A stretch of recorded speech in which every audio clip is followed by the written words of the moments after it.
Ladies and gentlemen, welcome to the 4th TLS Qualifier. I am Sale, and with me is Elegant, and we're going to be bringing you some random matches from the qualifier, as well as the semifinals and the finals. Yes, we are indeed, and it's going to be just as good as ever. For anyone who watched the stream yesterday or last weekend, you can know exactly what kind of crazy stuff to expect out of us today. It's going to be goodness right from start to finish, I am sure, and as usual, I'm very excited. Indeed, indeed. Yeah, so 4th qualifier, we had our first non-Zerg qualifying yesterday. Oh, hope that's not a spoiler. Nah, this happened, this is done. Yeah, so yes, our first two qualifiers were 4 Zergs in the top 4. What can we say? Zergs dominating the foreign scene. Yesterday, though, our Protoss hero Draw managed to actually take the whole thing, beating out South Park, another Zerg, in the finals. So out of the qualifiers so far, we've had 5 Zergs and 1 Protoss who will be joining, or who are going to enter the round of 24, along with whoever else qualifies from the remaining 3. So we're halfway there already. The question I'm asking today is, will we get a Terran? I think everyone's kind of probably going to be hoping that a Terran manages to sneak through, and I'm hoping that too, just for the sake of variety, because also I love TVZ as well, so I'm kind of rooting for whichever Terran looks good today. Well, I did see Taro playing in the brackets, and a couple of other good guys as well. I think Andre was there as well, also known as Dre. But yeah, I'm hoping the same thing. Yeah. But you know what? Even though I'm gonna kind of cheer for Terrans, I'm still rooting for Protoss, right? Well, it's definitely Protoss number 1, and then Terrans, and Zergs are just not gonna cheer for at all. Way down, way down. Yeah, no matter who you are. Alright, so our first matchup is going to be from the round of 32 of the qualifiers. It is actually going to be 2 very illustrious players. Have a look at them. Liquid Drone, that's right, a Liquid player versus Jim BG, aka Jimbo, aka Jimbag, aka the guy who played an epic semi-final series yesterday in qualifier number 3 when we had basically never heard of him before. Yeah, he was coming out of his complete unknown. For anyone who is there, you'll remember the Mickey taking, all that stuff going down. It was all in the name of good fun, of course. But yeah, he was a bit of a kind of curveball, a bit of a surprise figure in the mix, and actually showed us a really fantastic game against Draw. Although it's suspected by some that Draw wasn't being 100% serious, but nonetheless, Jimbag, he showed Draw what's up. You don't take Jimbag seriously, and he will punish you. Well, here's the thing. If I played against Droll and Droll wasn't serious, I'd still get crushed. So, yeah, you know, it's definitely no easy feat. And, no, absolutely. Yeah, this is going to be interesting. So it's going to be a PvZ. Of course, Drone is a race picker, so he's going to play Protoss against Jim's Zerg on Neoelectric Circuit, which does quite heavily favor Zerg in the statistics, though. So Drone's going to have a bit of an uphill battle for him, though, in this matchup. And it is a best of 1 since we're still in the round of 32. Yep. But it's going to be exciting. I mean, Drone is definitely kind of an old school favorite, fighting against the epitome of an upstart, a new kid on the block, in the form of Jim's. Mm-hmm. So old against new kind of battle. So yeah, it's going to be interesting. And you know, I don't quite know who to root for. I guess Drone, just for the sake of race variety. But you know, if Jim could beat him out, then you'd have to say fair enough. Indeed, so I think that's enough analysis for now. I think we're all excited to actually see the game. So, without further ado, Drone versus Jim from the round of 32. Here we go.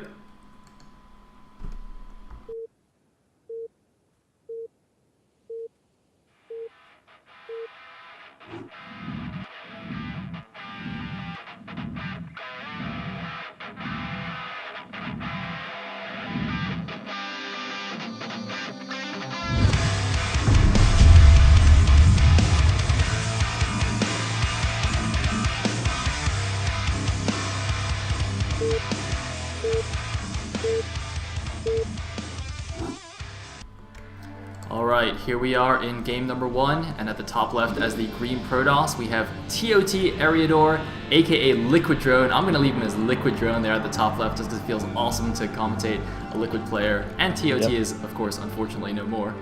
But his opponent will be the blue Zerg, Jim BG, at the bottom left.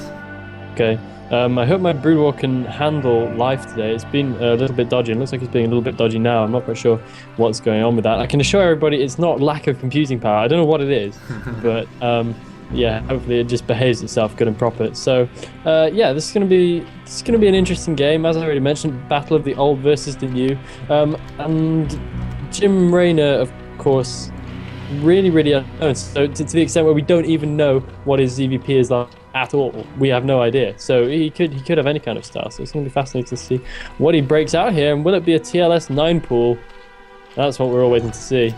Indeed. Well, in the first two games that he played against Draw that we saw yesterday, he did in fact go for Hydra Busts, 3-hatch Hydra Busts. One of them was a double Hydra Den, complete all-in, and the second one was slightly less all-in, but still a 3-hatch Hydra no less. And in the third game, he went for some crazy 1-1 Zergling build, if I remember correctly. So, yeah. So yeah, you can definitely pull out some craziness. He has, though, apparently been training with LRM Technics, another Bulgarian Zerg player, very high-level player who actually qualified in the very first TLS Qualifier, so I think that's where he's gaining some of his crazy skills from. Yeah, that wouldn't surprise me at all. Technics is a damn good player, of course. And what was the build, was it? No, it was an overpool. Okay. Yep. Yeah, starting to freak out a little bit about almost. Yeah, it is similar. It's similar. We can kind of call it. Okay, we actually have the double scout coming out from Ariado, so yeah. Looking like, well, sorry, Liquid Drone. No one's going to know what I mean if I say Ariado. So clearly, really wants to know what's going on nice and early, presumably so he can alter his cannon timing accordingly to his opponent's build. He should be able to skip a cannon against Overpool, should he not? Might he get away with Nexus first? When you're in cross positions, you definitely can. When you're in close positions, I'm not 100% sure. Let's see what he does though. Okay, looks like he has gone for the cannon first though, just to be safe. I mean, you know, it's not really going to delay you that much, and better safe than sorry. Although I don't really like this wall though. I don't really understand where he's going to put his stuff. I mean, gateway underneath here is not really going to be tight with anything, so already I'm slightly concerned about this. Although to be fair, this is a pretty awkward position to actually wall in. I wouldn't really know how to build the buildings either. It seems to me like he hasn't really made the best possible use of the pylons. It's going to be a wall that's pretty full of gaps. I did actually manage to figure out a decent wall in on this position earlier, but I can't for the life of me remember what it was exactly. But you know, it'll sort of do the trick, and it's not as bad as against not as bad against Hydra Bursts as we saw from Troy yesterday. Of course, we saw some rather questionable walling positioning, which was nonetheless good against Zergling run-bys. But going for the second cannon as well before making up the Nexus, I think this is maybe a little bit wasteful. Yeah, definitely not necessary. I mean, he had the probe scouting around, he saw that one Zergling was chasing it, so there's only 5 Zerglings coming out instead of 6. I don't know if he waited long enough to see that the rest of the larvae were just drones before building that cannon, but yeah, I definitely think he could have gone for 1 cannon, 1 Nexus. Maybe he was actually slightly concerned about the fact that his wall is kind of dodgy here. Either way, it's not a huge deal, and he's getting the gas now and doing everything as standard. Meanwhile, the Zerg is getting the third base at his back mineral only here, the protected mineral only in his main. Yeah, and that's all good and well. I'm just trying to kind of figure out... Okay, no, never mind. Completely random thought I had there that was utterly useless. So now we're going to see Drone just scouting around. I keep getting so confused by the fact that he's called Drone, because I keep expecting him to be the Zerg. And of course, because I don't know who Jim Rayner is really, I keep thinking he's probably the Protoss, which is confusing the hell out of me. I keep thinking that Drone is Draw from yesterday. Yeah, that's confusing me. Yeah, I keep doing that too, and it's not going to serve me very well, because at some point I'm going to say Draw, and at some point I'm going to be calling them the wrong things, and yeah, that's gonna come back and bite me on the ass. But hopefully, I don't get too flamed out for it in the chat. Looks like the probe is actually going to sneak through right here, so some slightly less than optimal scout defense from Jim. What was that building he just cancelled out? I was not paying attention. I didn't notice. It could have just been a Hydra Den. I think that was quite likely. Yeah. Oh, and he's he has it down rebuilt it again now. Clearly he feels confident he can keep the probe in the back. Yeah, well, I mean, the probe is stuck there with the links blocking the ramp. However, if Draw actually just sends the probe back to mine his own minerals, it will actually just glitch through the Zerglings, so gotta be a little bit careful there. I would have liked it if he put it maybe a little bit on the left, like to the left of the spawning pool. Then when the probe goes back the normal way, it won't see it, but it looks like there's enough links there to actually block that, so that's fine. Meanwhile, it looks like we had a couple of idle probes here from Drone. I don't know what that's about here. Stargate going down in the main as well.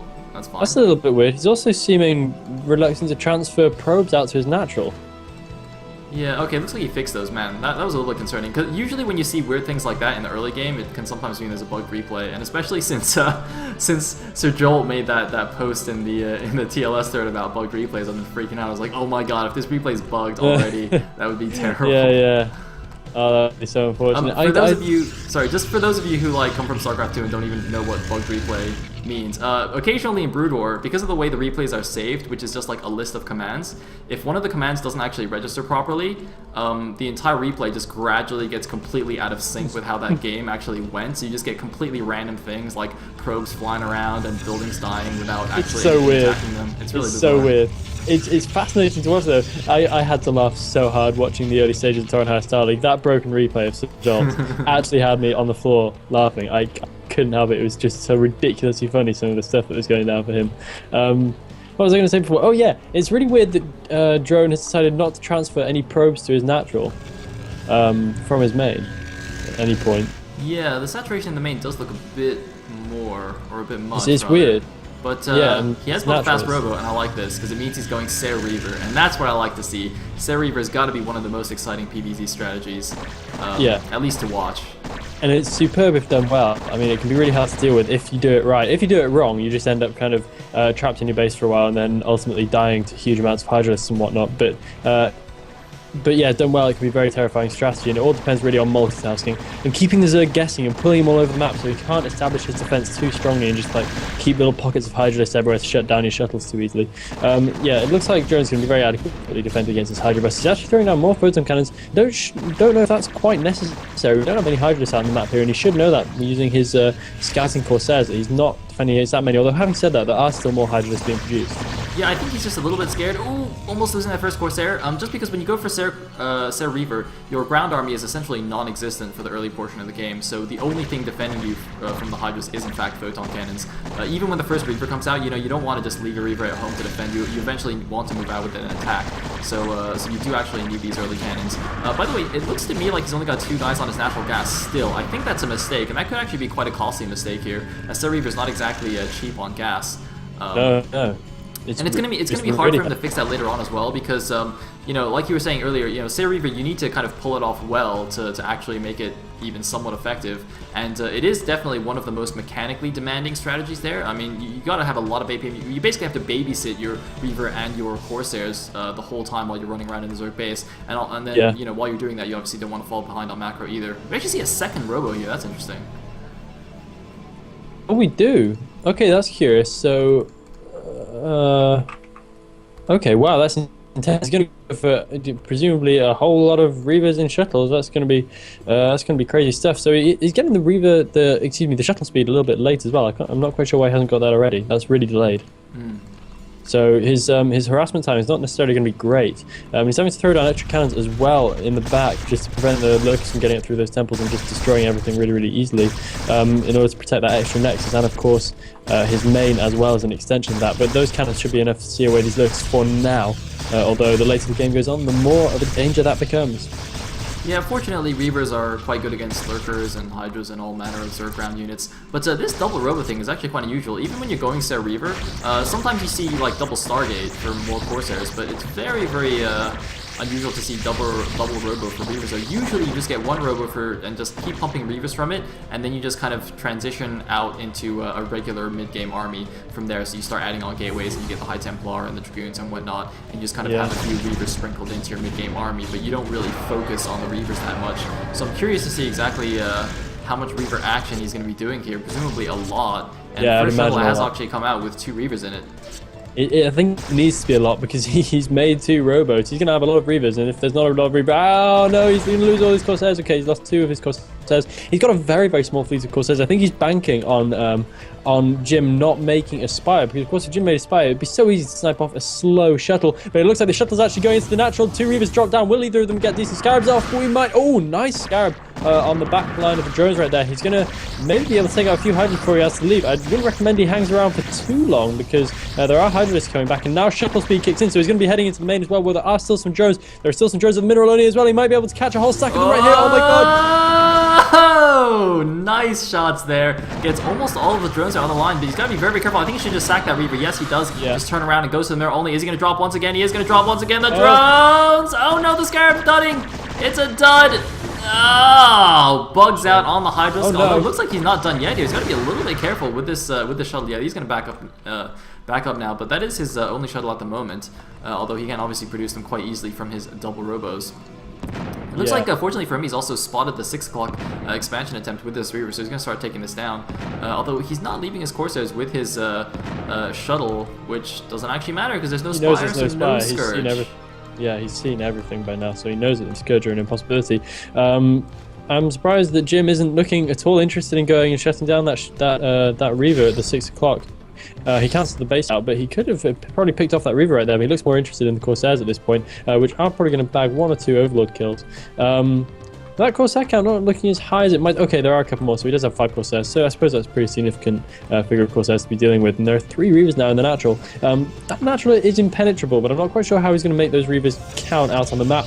And Jim currently loading up a drop. Oh my god. Will Drone be wise to it? There's a fleet beacon, Elegant. There's a fleet beacon! Wow. He's not going for ground army. That's why he got double robos, because Drone wasn't even thinking about playing a standard game. He is going Ser Reaver into Ser Carrier, ladies and gentlemen. That's right, the most badass of all Protoss PvZ strategies. Could be D-Web. Dude.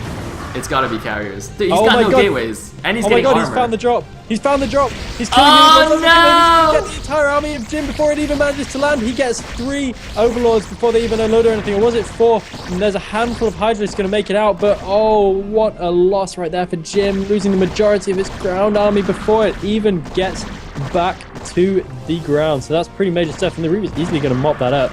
And Jim is in bad shape, and that all depends on how good he is at dealing with carriers / D-Web. Indeed, indeed. And it looks like these Hydras, though, are still just chilling here. He's not quite paying attention. Meanwhile, this one Reaver at the back minnow only has 17 kills already, but once again is kind of chilling there, not even making more Scarabs. Looks like... Oh, there was actually a Lurker drop here in the natural that I missed. Looks like there's still a good amount of probes here, though, so wasn't able to do too much. Drone's just going to build a cannon here in the meantime as well. And... yeah, let's see. Is he going to build a second Stargate? The thing is, he's not building any unit-producing structures, right? He's got 1 gateway now at his mineral only.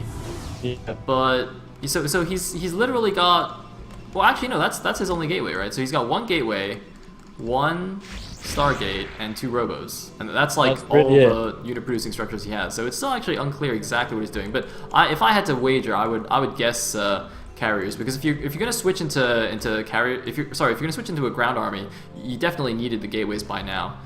So yeah, that's a pretty ballsy wager. We do have the D-Web research being done right now. I think that shuttle is in serious danger. The Corsairs going to be able to run and do a decent Overlord bust right here, and they're going to catch a few, but Jim is way ahead in terms of supply now. He's 64 of 100, so no worries there. And Ariado's just going to retreat, happy with a few Overlord kills. You might be able to find a few of these stray Overlords around the map, though. I think you should definitely focus on picking them off just to lessen Jim's map vision in general. Indeed, indeed, but maybe he just doesn't want to risk them too far away from the main base or something, just in case there's another draw. Yeah, maybe. You know, I think we saw against, or in Draw's game against Jim, that was one of the mistakes he made, was he got caught with all his stairs out of position when the big drop came in. Anyway, it looks like Drone gonna go out here, establish at 12 o'clock. The Zerg just now retaking that 6 o'clock base. So, you know, so far the Protoss is definitely in a good shape economy-wise, being on even basis with the Zerg, and now he's even taking his 4th at about the same time. So Jim looks like he wants to put a stop to this. He is sending all his Hydras over here, but with those Reavers there, he's got to be a little bit careful. Now, I didn't actually see D-Web researching, but it's possible that it finished already. I just didn't click on the fleet beacon. Did you see it? It was researching. He might have cancelled it. That seemed awfully quickly. Oh man, he's losing more Corsairs though. Well, he's gonna have to use it now if he does have it. So let's see, is there gonna be any D-Web? It doesn't look like it. No, there is D-Web, it's finished. Alright, so the Hydra's gonna get D-Web, but it looks like there's only 2 Reavers there. It's not quite gonna be enough here.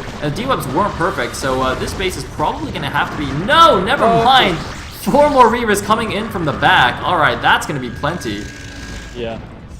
And now a shield battery going down as well to protect the defending Reavers. This is a really crazy strategy right now from Ariado. I don't know if it can pay off. If it does, I'll be very, very impressed. But he is managing to establish the third base, and there's very little Jim's going to be able to do about that right now. So the best thing for Jim to probably do is just to keep expanding himself, because there's no way that any amount of pressure is going to bust him into that 12 o'clock at this point. Indeed, and by the way, Spire has just finished, but more importantly, +2 air weapons is on the way for Drone, and still no sign of any gateways or even a Citadel for that ground tech. So, Carriers, I think I can slightly more confidently say it now. People are saying, oh no, it's got to be just D-Web. It must be Carriers, surely. I'm going to wait for him to build the first carrier and then do the I told you so dance. Yeah. What? Hang on, what? Okay, I'm going to ask more about that in just a second. We do have another assault coming in from Jim. He's going to meet up pretty stiff resistance right here. Although it looks like just enough for Ariado to be a bit worried and to come running home with those few Reavers, but nonetheless, he is going out for the harass again. He should be able to grab that 6 o'clock base. Jim has not got any stationary defense, and he's not got any Hydras either. And with those 125 damage Reavers, you can bet that they're just going to cut through that hatchery like crazy. Nothing will survive. And yeah, I think that's what's just about to happen. So Jim's going to feel a little bit shut down here. I think he needs to pull his units back and just get into a more defensive mindset. Oh, it looks like shuttle at the 6 o'clock. Not many drones there, so it doesn't really matter too much. Will he be able to get the hatchery, though? Actually, does he have the attack upgrade on these Reavers? Yes, he does. Yeah. Okay, good. So, wait, why are there drones going back? Oh man, Hydra's going back, but drone's going back first here, and looks like gonna target one of these drones. Can he get the hatchery? Yes, definitely gonna get the hatchery. He might have to sacrifice one of these Reavers, though. The shuttle's actually abandoning. No, a great D-Web, 2 great D-Webs on the Hydras. They're completely unable to shoot. Looks like they might get one Reaver, but GG from Jim. We don't actually get to see how Drone was gonna play out the rest of the game. Jim just GG's out straight away. Wow. Jim must have felt way out of his league right there. Wow. So, yeah, impressive stuff right there from Drone. Managing to bring out a crazy strategy against Jim, and much as Jim is dear to my heart, it's always nice to see an old school player going through. So well done to Drone there, and really bring out something we very rarely see in the form of D-Web and Reavers, which it's quite understandable, because much as he made it look easy right there, it's a very, very tough strategy to execute and to actually make work. It's so easy to get yourself pinned into a horrible corner whilst trying to do something crazy like that. Indeed, indeed. And man, I mean, Drone, he basically won the game making just units off of just 1 Stargate and 2 Robos. And then he made probes. And he just won. That was it. It's like when Jaedong beat some Terran, I can't remember anymore, but it was just pure Mutalisks. It's made like 3 control groups of mutas. It's like, yep, I won the game because I'm Jaedong. It's kind of like that. It's like usually, you know, Ser Reaver is more of a harassment strategy. Even if you go like 2 Stargate or 2 Robo Ser Reaver, you're usually unable to outright kill the Zerg. You just want to put him in a bad position so later on, you know, you transition into the mass ground army and then you roll them over. Yeah. So, really crazy. I think it's pretty weird, but I only remember seeing that in one instance in any kind of Pro League or OSL, MSL game. I think I saw Beastie do it once, and I was blown away by how effective it was. It's absolutely awesome. So I'm kind of a little bit surprised it's not something people try a bit more often, somehow. Well, it is very, very hard. Yeah. The few times I try it, it's just like your minerals go up to 3,000 by like the 14-minute mark, and you know you lose your shuttle just to a burrow or something. It's just like it's so hard to do it well. Yeah. Very difficult. All right. So, the next game that we're going into is, I believe, a round of 16 match. Let me just double check that. No, it's going to be another round of 32 match. It's going to be Dash Rider versus DNA 88. Another 2 players I have never heard of, but hopefully it'll be a good game. Well, yeah, Dash Rider is actually an incredibly old school player. He's been around for a very, very, very long time. He was in Clan PG. I think anyone who's familiar with old school, old-timey stuff will know PG. Really, really top clan back in the day, I seem to remember. So, you know, Dash Rider's a real old school guy, and we'll see if he's got anything good for us. Cool. So, yeah, that'll be the next game right after this commercial break. See you guys in a bit.